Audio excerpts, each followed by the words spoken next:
Bonjour à toutes et à tous, et merci de vous connecter très nombreux encore une fois pour ce webinaire. Donc je suis aujourd'hui, et merci, accompagné de l'équipe Chantel. Donc on présentera tout à l'heure, on va laisser les gens se connecter pendant 1 ou 2 minutes là, histoire de faire venir. Mais en introduction, je voulais d'abord vous remercier de nous accueillir au siège de Chantel, donc à Cachan, ici, pour nous faire ce retour d'expérience autour de la transformation de votre supply chain et de la mise en œuvre de la solution ISM dont on reparlera. Donc, je suis assisté en voix off de Sarah qui nous donnera un go là, par rapport aux différents points et qui pourra nous aider sur les questions. Mais vous avez la possibilité dans le fil de discussion de poser toutes les questions que vous avez. On y répondra au fil de l'eau. Et bien sûr, on reprend si c'est une question sur un détail ou une précision. Et les questions seront prises en fin de webinaire pour avoir un échange donc ouvert avec l'équipe Chantel.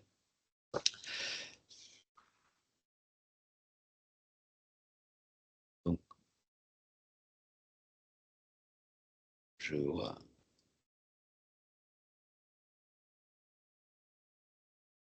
Hop, on va laisser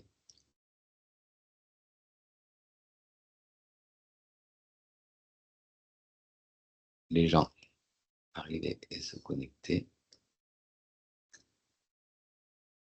Voilà, merci. Donc, on va démarrer. Merci à toutes et à tous de cette connexion et de nous accorder un peu de votre temps. Hop, il faut que je retrouve ma souris. Excusez-moi pour ça. Donc, merci. J'accueille donc Téclair, Martha et Jean-Michel donc qui sont en charge et qui travaillent au quotidien sur la solution et dans l'organisation de la supply chain, la partie négoce, mais vous nous présenterez ça et vous présenterez au fil de la présentation.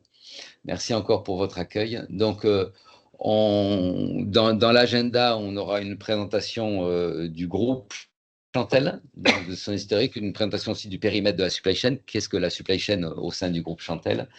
La jeunesse du projet, et puis on passera la parole à toi, Téclair, et à toi, Martha, sur c'est quoi votre mission et c'est quoi votre quotidien donc avec le produit. On verra à la fois la vision très opérationnelle, la vision managériale, et puis la vision en termes d'organisation technique avec toi, Jean-Michel. Puis on aura le mot de la fin et les questions. Donc, en premier lieu, Jean-Michel, moi, ce que j'aimerais, c'est que tu puisses te présenter, puis nous présenter le groupe, Chantel. Voilà, bonjour à tous. Au sein du groupe Chantel, moi, je suis directeur du domaine supply chain et logistique. Donc, je suis rattaché à la DSI-D, à la direction des systèmes d'information et du digital. Et le rôle de moi et ma petite équipe de 4 personnes, c'est d'apporter de l'aide sur les process et les outils qui servent au métier de la supply chain et logistique. Pour dresser très rapidement un petit portrait du groupe. Donc, le groupe Chantel, c'est un groupe français de lingerie. L'année prochaine, on fêtera nos 150 ans. Voilà, on a accompagné à travers nos marques et les évolutions du monde de la lingerie à la fois au niveau commercial. Donc, on travaille sur des réseaux de boutiques, sur des clients gérés en wholesale, sur des concessions. Voilà, on a de l'ordre de 10 000 points de vente dans plus de 70 pays. Voilà, on fait 330 millions de chiffre d'affaires. On a beaucoup de collaborateurs, 3400, 3500, parce que le groupe possède ses propres usines. Voilà, on a des usines, une usine en France et puis des usines dans le Maghreb et des usines dans les pays asiatiques. Et en fait, avec l'augmentation, l'étalement de l'offre produit, en fait, on s'est retrouvé en 20 ans à passer de 0 produit commandé en négoce à 6 millions de pièces à peu près l'année dernière. Voilà, donc on n'a pas un nombre phénoménal de fournisseurs, on a 40 fournisseurs, donc on a des fournisseurs qui sont très importants pour nous. On passe de l'ordre de 2000 commandes par an. Voilà, on a 3 entrepôts, on a peu de transitaires, on en a 2. L'idée était d'accompagner ce négoce au sein du groupe Chantel. D'accord, donc il y a à la fois une partie production interne et une partie négoce. Négoce pur. Négoce pur. Voilà, sur des technologies qu'on pourrait acquérir mais qui nous coûteraient cher et où le nombre de pièces ne justifie pas un investissement dans nos usines en interne. Donc quand on parle de 6 millions de pièces, c'est que la partie négoce. Que la partie négoce. D'accord, le reste c'est sur la partie interne. Très bien. Alors, qu'est-ce qui a, Jean-Michel, qu'est-ce qui a motivé, donc il y a 2 ans et demi, 3 ans, qu'est-ce qui a motivé la démarche de mettre en place un outil pour la gestion de ces approvisionnements? En fait, on était conscient que l'augmentation des volumes faisait que les approvisionneurs passaient beaucoup de temps à gérer dans nos différents ERP, parce qu'on a 3 ERP dans le groupe, à gérer les commandes d'achat, les modifications de commandes d'achat, les livraisons, les mises à jour de date d'arrivée à notre entrepôt, et le fait on cherchait un outil pour à la fois structurer notre démarche négoce sur les différents circuits ou les différentes équipes d'approvisionnement, et puis pour avoir une vision beaucoup plus fiable, beaucoup plus rapide, et qui puisse après être répandue au sein de l'entreprise dans les services, approvisionnement, marketing, finance, enfin tous les gens qui sont intéressés à la question de quand est-ce que mes produits verts ils arrivent, est-ce qu'on pourrait pas avoir des produits rouges un peu en avance, enfin, toutes les questions que se posent des métiers. Et, et voilà, ça c'était le point. On avait une petite crainte qui finalement n'a pas été avérée sur on voulait être sûr d'être capable d'embarquer nos fournisseurs sur un outil si on leur demandait de saisir les choses, et je pense on en reparlera. D'accord. Et culturellement, de passer, parce qu'il y a une culture industrielle forte du groupe, oui. Et cette partie négoce, est-ce qu'elle était vécue comme la partie noble, c'est l'usine, la partie production? Est-ce que le négoce, est-ce qu'il n'y avait pas une... Je ne sais pas, peut-être qu'historiquement, effectivement, on était très interne et que donc la partie négoce était sous-équipée. Enfin, en tout cas, là, avec ISCM, je pense qu'on a fait le bon choix. On va en reparler, je pense. Oui, donc c'est ça, la question, oui, c'est la transition. Donc la problématique, on l'a bien comprise, et c'est qu'est-ce qui a justifié le choix, comment s'est opéré le choix de la solution? Dans le rôle du domaine supply chain et logistique, il y a le fait de faire de la veille technologique. Donc, on avait vu émerger des plateformes type ISM dans l'offre applicative.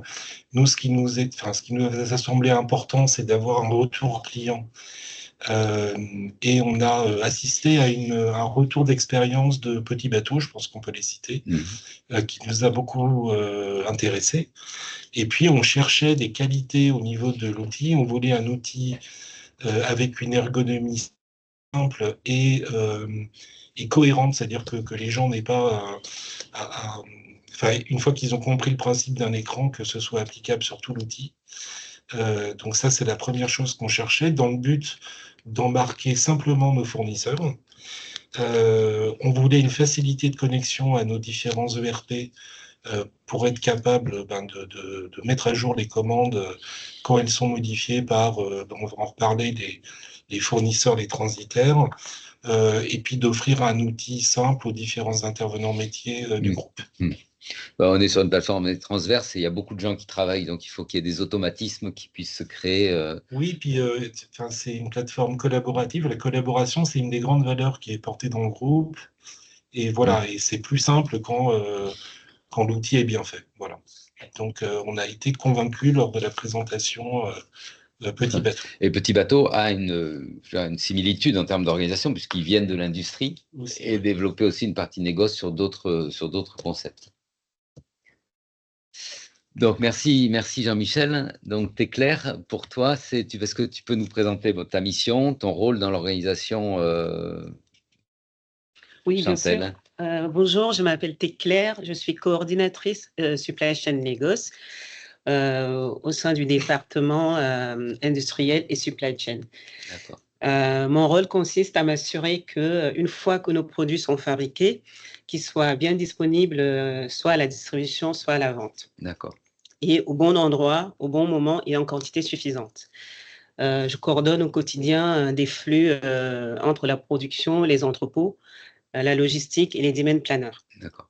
Donc, quand Jean-Michel parlait des 2000 commandes de négoce qui sont opérées, c'est... Oui, c'est en partie chez moi que ça se passe, parce qu'il y a aussi Darjeeling dans le groupe. Mais sur la partie Chantel, en tout cas, tout passe par toi. Tout passe par moi. Oui, donc c'est un gros flux d'informations. Oui, voilà, c'est un gros flux d'informations. Et en fait, il faut que je m'assure que la chaîne d'approvisionnement fonctionne sans rupture, sans retard et sans surstock. D'accord. Donc, voilà. Donc, est-ce que tu peux nous dire, donc, par rapport à ces missions, ce que, quelque part, le avant-après, qu'est-ce qui a changé dans ton métier? Ce qui a changé dans mon métier, alors je dois dire, ça fait 2 ans et demi qu'on utilise la solution ISCM. Ça a beaucoup changé mon quotidien, le quotidien de mes collègues et aussi mes relations avec les fournisseurs et les transitaires. Les transitaires ou les transporteurs. Donc voilà. Quand je suis arrivée dans le groupe, il y a 3 ans, notre fonctionnement était très manuel, en fait. Je passais le plus clair de mon temps à essayer de déchiffrer les packing lists de nos 40 fournisseurs et pour ensuite les ressaisir d'un autre ERP. C'était chronophage, source d'erreur et peu efficace. Ce qui a changé aujourd'hui, c'est que toutes ces données sont intégrées dans ISCM de manière automatique. Et cela a permis de supprimer les doubles saisies dans le système, de gagner du temps et de gagner aussi en fiabilité. D'accord. J'ai constaté d'autres changements en fait depuis que ISM a été installé. C'est la réduction du nombre de mails échangés avec les fournisseurs. Sachant qu'on a 40 fournisseurs, c'était compliqué avant de les relancer par mail, de demander des confirmations, de trier leurs informations, de déchiffrer le langage de ces différents fournisseurs, sachant qu'ils viennent de plusieurs origines différentes. Ouais. Oui, et sur des créneaux horaires différents aussi. Donc... En plus, aujourd'hui, tout est centralisé dans ISCM. Les commandes sont suivies en temps réel. Les priorités sont visibles très rapidement et on peut ajuster plus rapidement nos besoins en cas d'urgence. En cas d'urgence, oui. Oui, tu te focalises sur les priorités, quoi. Oui. D'accord. Voilà. Un autre changement, c'est la communication en interne avec mes collègues. Avant, j'étais submergée de questions pour savoir si les marchandises avaient été expédiées, si elles étaient en transit, quand est-ce qu'elles arrivaient, pourquoi ci, pourquoi ça. Et aujourd'hui, ça a changé parce que on travaille tous sur une même base d'informations. On sait où on en est en fait en temps réel. Et en plus, les reportings sont simplifiés parce que c'est facile d'extraire les données de ISCM et de les mettre à disposition des personnes qui sont intéressées. En fait, ça m'a permis de gagner en rapidité et en clarté. D'accord. Oui, puis le fait que tu ne sois pas dérangé en permanence par voilà. une question que la personne peut avoir par ailleurs, etc. Et donc, ça veut dire qu'il y a à la fois des données que tu transmets et les gens vont aussi chercher les données directement. Oui, certaines personnes sont capables d'aller chercher les données directement dans ISCM. Et il y a aussi des données que je transmets, voilà, parce que tout le monde n'a pas forcément accès à ISCM chez nous. Et j'ai d'autres changements que j'ai remarqués, c'est du côté des fournisseurs. On a des résultats très satisfaisants parce que les fournisseurs sont autonomes dans ISCM. 99% des données sont saisies à la source. Cela simplifie mon travail de synthèse. Qu'est-ce que je pourrais dire d'autre? Les fournisseurs ont été formés et une seule formation a suffi D'accord. pour qu'ils soient Au lancement du au projet. lancement du projet, oui. Une seule formation leur a suffi pour être autonome dans ISCM. Et même quand il y a des changements personnels chez eux, ça ne nous impacte pas. D'accord, ils se transmettent entre eux le savoir, enfin, comment utiliser ISCM. Donc ça corrobore ce que disait Jean-Michel sur il faut que ce soit suffisamment intuitif pour que les gens l'utilisent par eux-mêmes, quoi. Oui, je pense que c'était vraiment un point qui nous faisait peur un peu au départ. On embarquait les fournisseurs, on a réalisé des vidéos de formation, on les a tous vus, enfin les fournisseurs les plus importants, on les a tous vus pour des sessions de formation. Et au final, en fait, il n'y a pas eu d'impact. C'est-à-dire, ils ont été formés, très très vite, ils se sont emparés de l'outil. On a eu des questions au départ, mais voilà. Et ça roule, enfin, maintenant. Oui, c'est ce que tu dis. Très bien. Et c'est bon. C'est bon, merci. Si, moi, il y a un point déjà énorme. Un point que je voulais rajouter sur ce que dit Teclair. On s'aperçoit qu'on est dans un monde évolutif et aujourd'hui, une commande, de temps en temps, il faut lui faire subir des modifications. Et je ne parle pas des échanges avant confirmation du fournisseur. C'est sur le suivi des modifs. Aujourd'hui, dans ISCM, sur n'importe quelle commande, on est capable de savoir quelles ont été les demandes de modifications qui ont été demandées, acceptées, refusées. Voilà, et on garde un historique de toutes ces traces-là, et de temps en temps, c'est quand même super important. Je pense que ça fait partie des points et de la transition sur toi, Martin. Donc dans ce rôle de pilotage, déjà, est-ce que tu peux nous rappeler ta fonction et de voir le positionnement par rapport à ça, et puis dans ta mission? Bonjour, Martha. Donc, moi, je suis la responsable planification centrale. Donc, dans mon périmètre, je m'occupe des pilotages de planification pour la partie interne. Donc, comme je disais, interne et négoce. Donc, pour la partie interne, c'est le pilotage de planification qui est fait pour les 5 usines. Comme disait Jean-Michel tout à l'heure, on part de usines qui sont situées en France, au Maghreb, donc en Tunisie, Maroc, et en Asie, Vietnam et Thaïlande. Et dans cette usine-là, on produit plutôt partie corsetterie. Et pour la partie négoce, donc on part de tous les produits qui ne sont pas faits en interne, excusez-moi. Et donc, du coup, de portefeuille de fournisseurs, de 40 fournisseurs qui étaient mentionnés avant. Donc, le rôle principal pour la partie interne, c'est pilotage de planification, comme je l'ai dit tout à l'heure. Aussi, de regard, donc ça, à court terme, il faut que je m'assure que l'équipe de 3 personnes qui fait les plans répond bien aux besoins commerciaux à court terme. Qui regardent bien la capacité disponible de sites industriels et que le plan qu'ils les font, ils sont possibles à être produits, parce qu'il faut se dire que les plans de production, c'est traduit en plan ordonnancement de production hebdomadaire en usine. Donc, il faut que les matières soient disponibles pour cette partie-là. Et pour la partie négoce, donc, j'ai une personne qui était claire, donc on travaille en collaboration avec l'équipe achat, et en fait, on pilote, moi, ma rôle principal, c'est de piloter des passations de commandes de côté Teclair, de regarder si les commandes arrivent à temps demandé, et que bien évidemment les produits, qu'on répond bien aux besoins clients sur cette partie-là. Et au global, je veux juste retourner sur la partie interne. À moyen terme, mon rôle, c'est aussi de regarder, de faire la projection des charges de sites industriels pour leur donner la vision des capacités en fonction des besoins commerciaux qu'on récupère pour chaque saison. D'accord.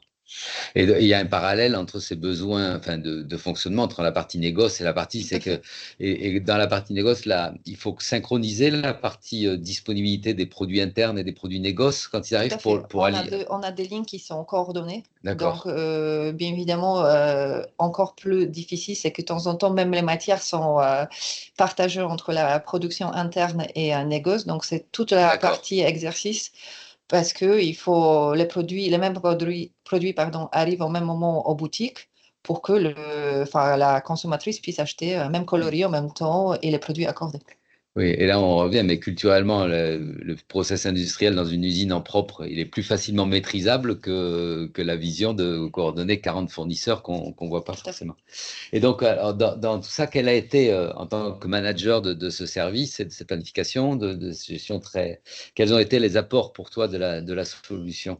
Donc, pour la partie opérationnelle, le plus important pour moi, c'est le pilotage optimisé des achats et de stock.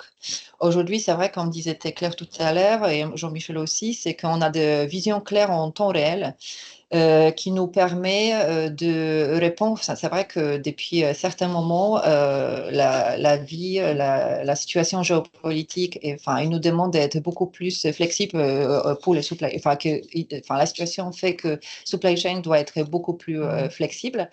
Donc, l'effet d'avoir la vision claire et la vision en temps réel nous permet d'être beaucoup plus réactif, comme disait Jean-Michel, de modifier les commandes beaucoup plus dans la situation très urgente d'ajouter les quantités ou réduire ou qui est aujourd'hui, je pense que beaucoup d'entre nous, ils sont amenés de changer le mode de transport. Et le pilotage des priorités commerciales est beaucoup plus simple aujourd'hui que ça a été avant. Et donc, ça, c'est une des plus fortes avantages. Le deuxième, que disait tout à l'heure Claire, mais je vais aller un peu plus loin, c'est fiabilité des données au contrôle de gestion. Donc, les données financières. C'est vrai que je pense que beaucoup d'entre nous, on est amené de donner la visibilité à la fois sur la partie en transit pour la clôture d'année et clôture de mois. Pour nous, avant, c'était quelque chose qu'il fallait qu'on anticipe avec 2 semaines ou 3 semaines en avant pour pouvoir retrouver toutes les données, parce qu'avant, tout était manuel, tout était par l'échange de mails. Donc, préparer toutes les informations pour donner la vision claire à jour J, c'était très compliqué et très chronophage. Aujourd'hui, avec le simple report qu'on a pu développer ensemble, c'est beaucoup plus simple, beaucoup plus efficace et beaucoup plus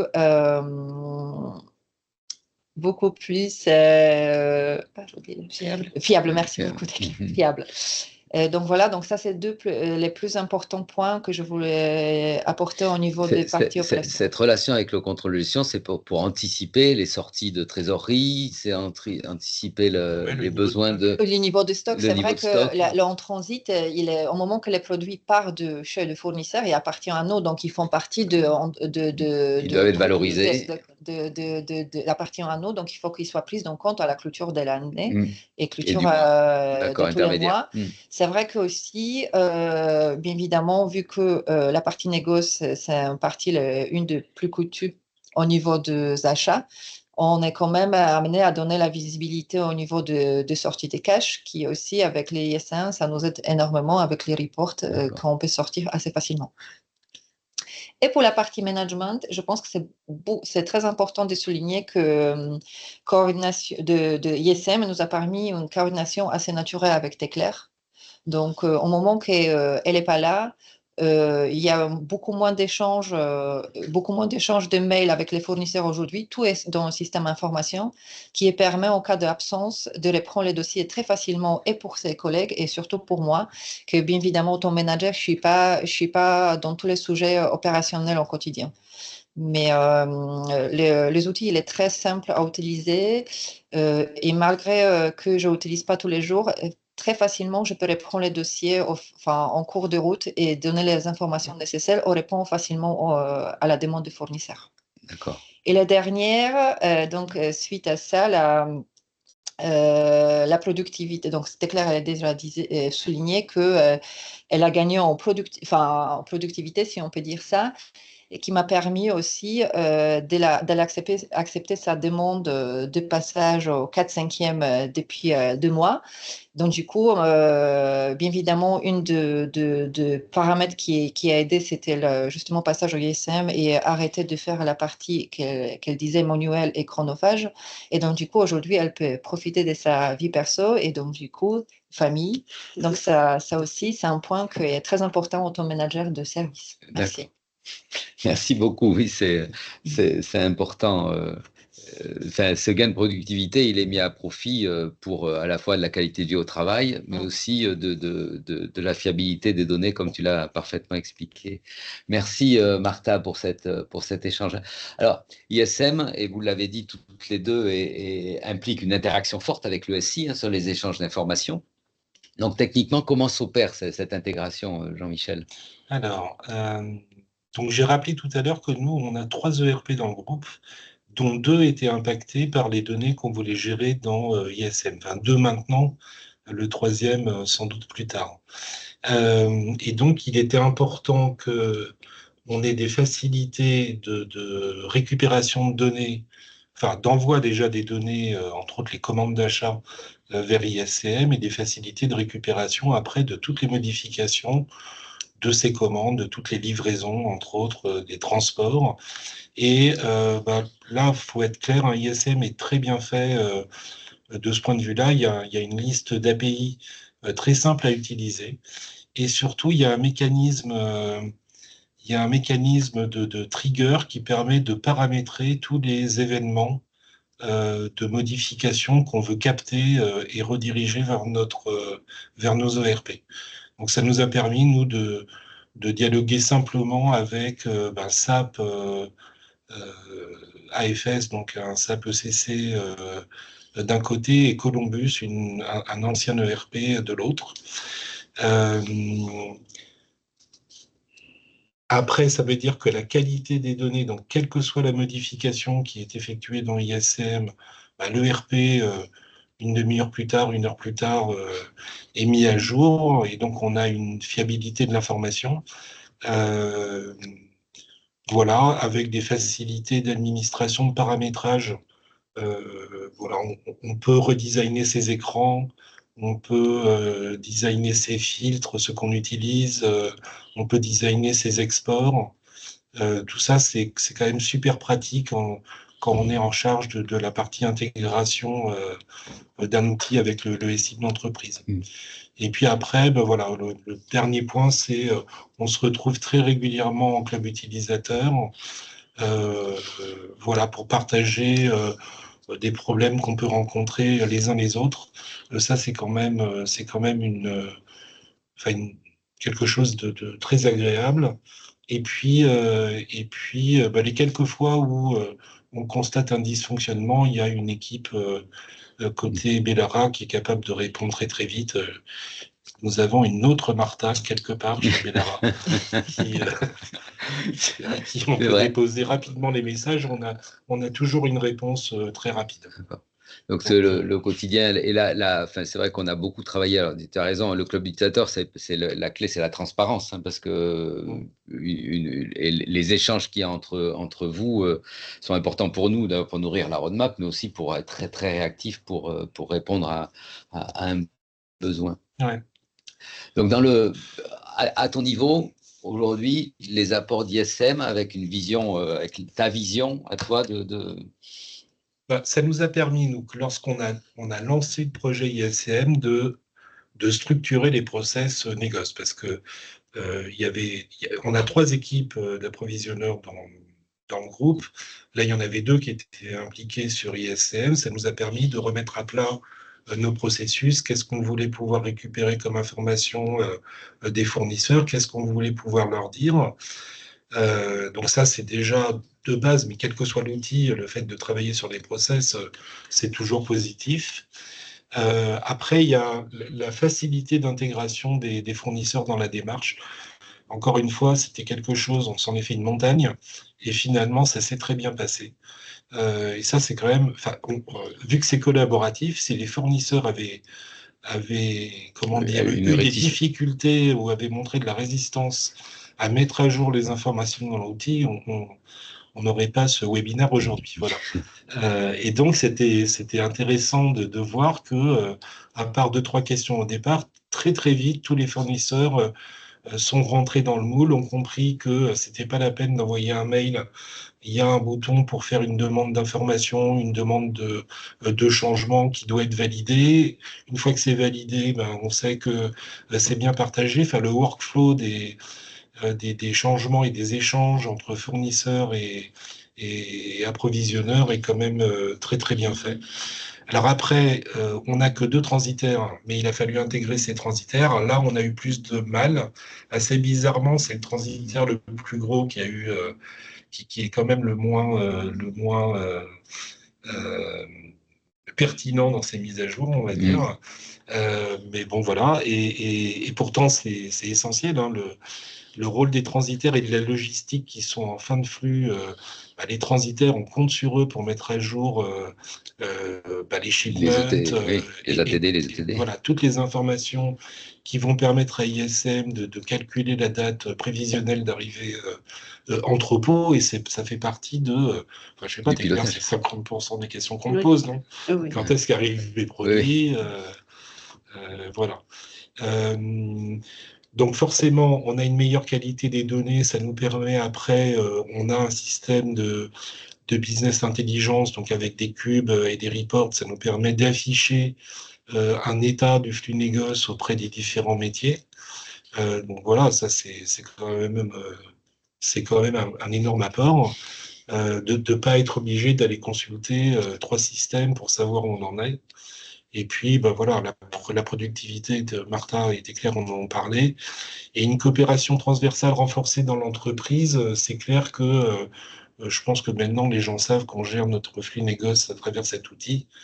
Et donc, à quelques détails près, tout le monde est capable de retrouver ces informations.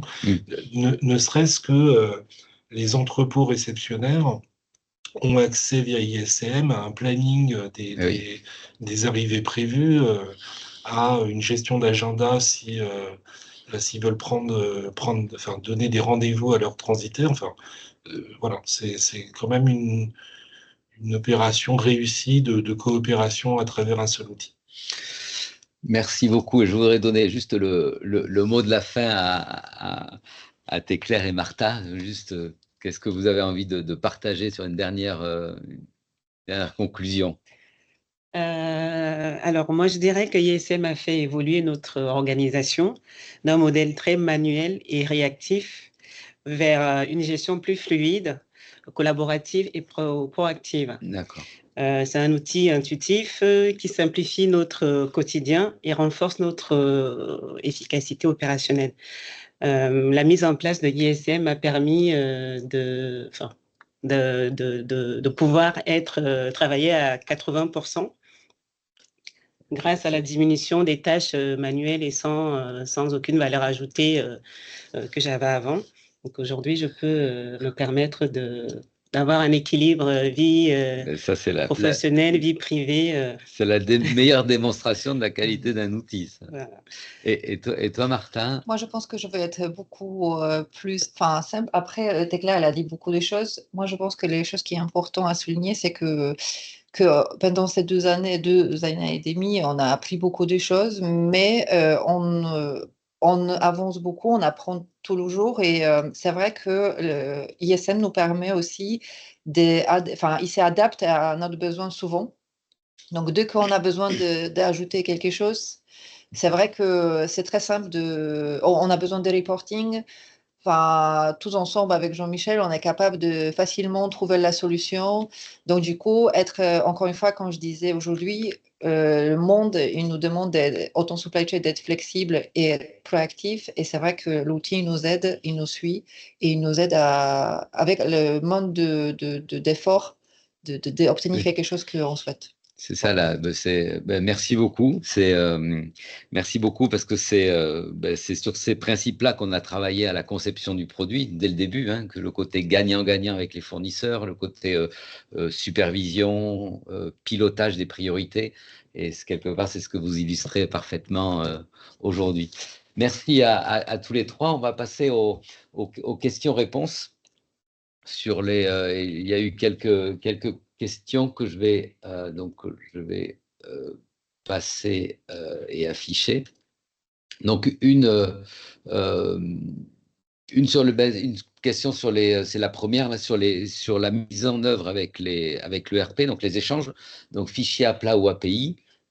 tu as API, répondu, c'est les API. Et quel est le temps moyen de mise en place de cette intégration avec un ERP? Donc la personne demande avec Orly, mais c'est... avec Orly, je ne non, saurais pas dire. parce que tu n'es pas à citer les ERP, mais avec Orly, on a plusieurs clients. Enfin, en l'occurrence, on répondra par ailleurs parce qu'on a déjà des intégrations avec Orly qui sont faites. En fait, le principe de base conceptuel, il est intéressant. C'est dans le ERP, on saisit la commande d'achat, quel que soit le ERP. Et après, c'est ISCM qui va porter toutes les modifications. Donc, en fait, il faut capter, et ça, on peut le faire via une API, et via les triggers là, avec les événements dont j'ai parlé, on peut capter les modifications que l'on souhaite dans ISCM et via l'API, récupérer la commande. Bon, quand on communique avec SAP, nous, on crée un IDOC pour les Sapiens. Et pour communiquer avec Columbus, on crée un fichier plat au format de l'ERP, quoi. Et donc, on récupère les modifications. Une fois que la commande est envoyée vers ISCM, c'est ISCM qui la maîtrise, parce que sinon, on aurait un système synchro à gérer.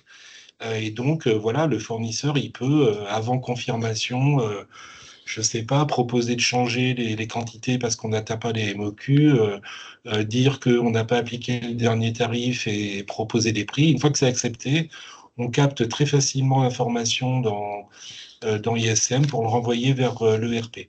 Alors nous, après, la question principale qu'on a eue, c'est il faut alimenter l'ERP avec quelques données de base, et entre autres la base produit. Voilà, on avait 2 ERP avec des codifications différentes. On a réussi à faire un seul flux qui alimente la base article ISCM qui vient des 2 ERP. Voilà, c'était pas une difficulté pour nous. Il faut quand même une compétence data, quoi, un data engineer. C'est une Voilà, intégration. c'est une intégration classique d'un outil dans le système d'information, quoi. Une autre question qui va plus être pour vous, Théclaire ou Martha, c'est une question d'Anaïs. Donc, vous parlez de priorité visible donc, dans les outils de supervision. Est-ce qu'on peut avoir un exemple concret? C'est quoi le type de jalon que vous suivez dans le process de production ou, OK Shipment. Un exemple de jalon que nous suivons dans ISM, c'est le OK Shipment. Par exemple, une fois que la commande arrive dans ISM, elle va vivre sa vie pendant la production.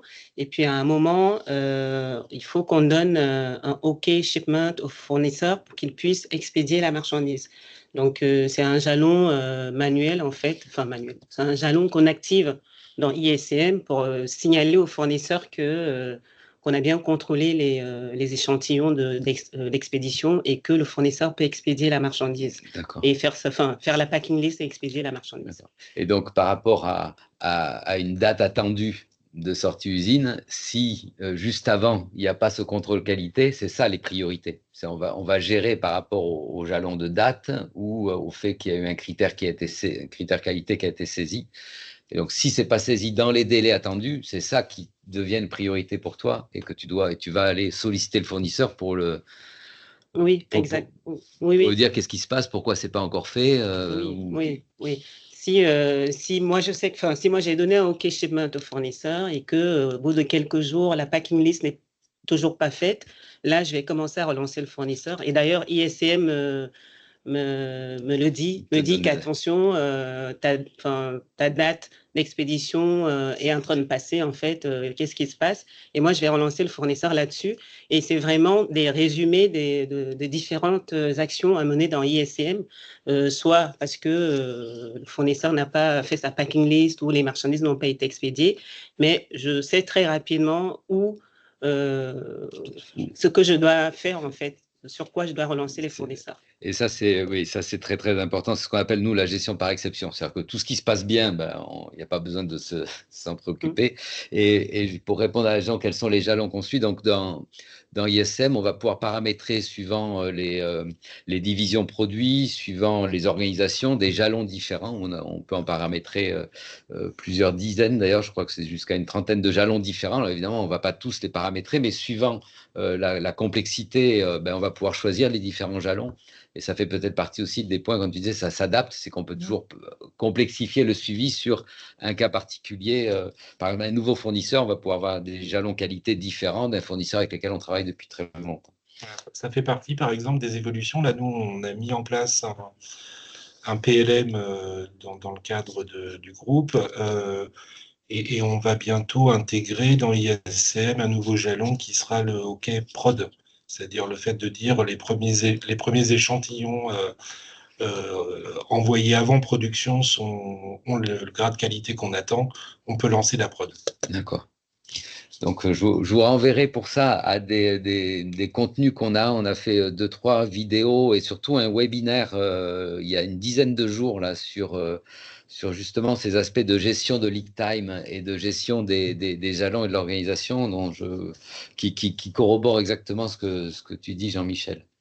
Donc, les modifications de commandes, je lis la question, sont faites dans ISM puis redescendent dans l'ERP. Donc, c'est ce que tu expliquais tout à l'heure dans la partie.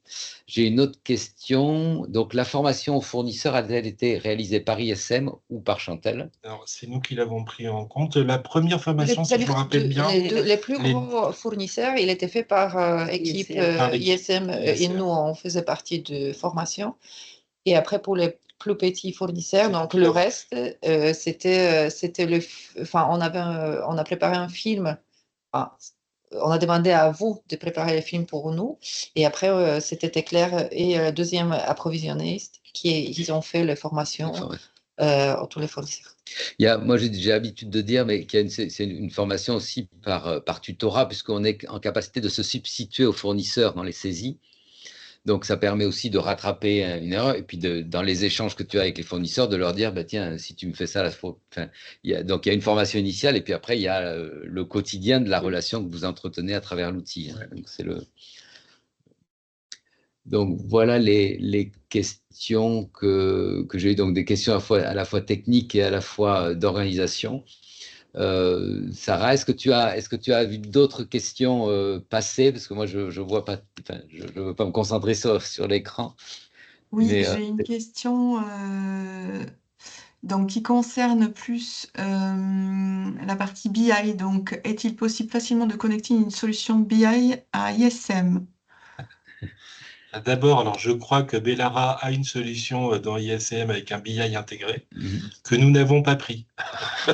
Bon. Non, nous on récupère le flux sortant de ISM ou le flux entrant de ISM dans GCP, dans Google Cloud Platform. Et donc après, on est capable de connecter. On a deux types de BI chez nous. On a des outils Cognos et puis des outils Tableau Report. Donc, dans ISM, en effet, il y a un data mart qui va stocker l'ensemble des informations et c'est de ce data mart que vous nourrissez.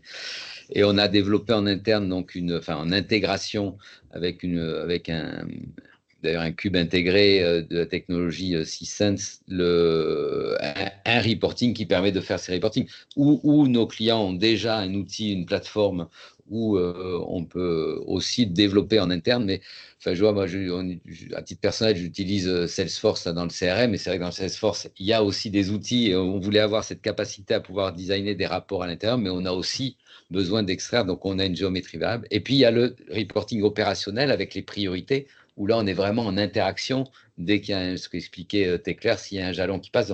C'est aussi une forme de reporting et de supervision opérationnelle. Et après, sur la partie BI, donc ce qu'on va piloter un peu avec le rétroviseur, qu'est-ce qui s'est passé, quelles sont les tendances, comment réagir, ça peut se faire donc en externe ou en interne.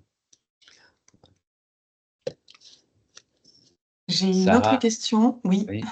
J'ai une autre question qui concerne plutôt la partie transitaire. Donc, concernant le travail des shipments avec les transitaires, les agences asiatiques et françaises travaillent-elles sur l'outil ou seulement les agences françaises? Travaillez-vous la consolidation de vos commandes dans l'outil?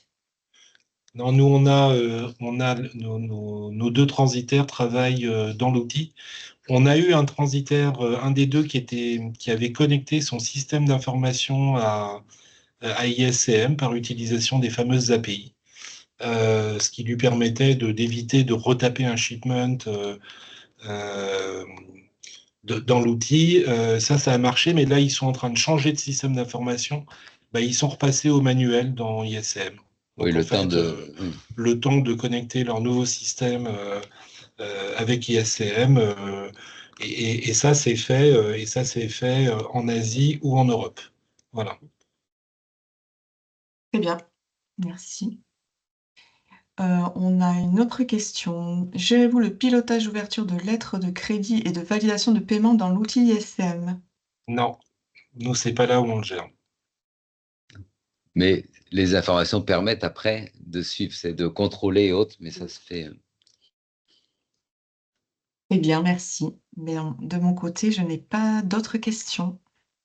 Ben écoute, merci beaucoup. On avait prévu de passer une demi-heure une demi-heure de présentation et d'échange, et puis un quart d'heure de questions-réponses. Ben, on tient le planning. C'est toujours dire, c'est important. Encore merci. C'était très très très intéressant pour nous en tant qu'éditeurs d'avoir un retour d'expérience 2 ans et demi après. Parce qu'on est vraiment dans un retour d'expérience et de quotidien. Souvent, on fait les études de cas juste après la signature, mais c'est important, c'est le vécu qui, je pense, qui répond voilà. Merci Patrick. Merci beaucoup. Merci beaucoup encore à vous trois. Merci à toutes et à tous d'être restés avec nous et d'avoir partagé. Je vous invite à revoir le replay du webinaire qu'on a animé sur quel levier pour gagner en efficacité sur la supply chain amont et réduire les coûts. C'est un éclairage, et enfin, c'est un peu le hasard, mais il y a vraiment un pendant entre les deux, entre votre retour d'expérience et ce qu'on a pu développer avec Alp Supply Chain, qui est un cabinet de consulting en supply chain, sur cette vision justement de pilotage, et on voit bien les échanges. Donc, je vous invite à revoir, et bien sûr, le replay de ce webinaire sera accessible et partagé, et on répondra au plus précisément aux questions qui ont été posées, s'il y a des questions qui nécessitent un approfondissement. Moi aussi, je bafouille. Merci encore à tous les trois. C'est Claire, Martha, Jean-Michel. Et bonne journée à toutes et à tous. Au revoir. Au revoir.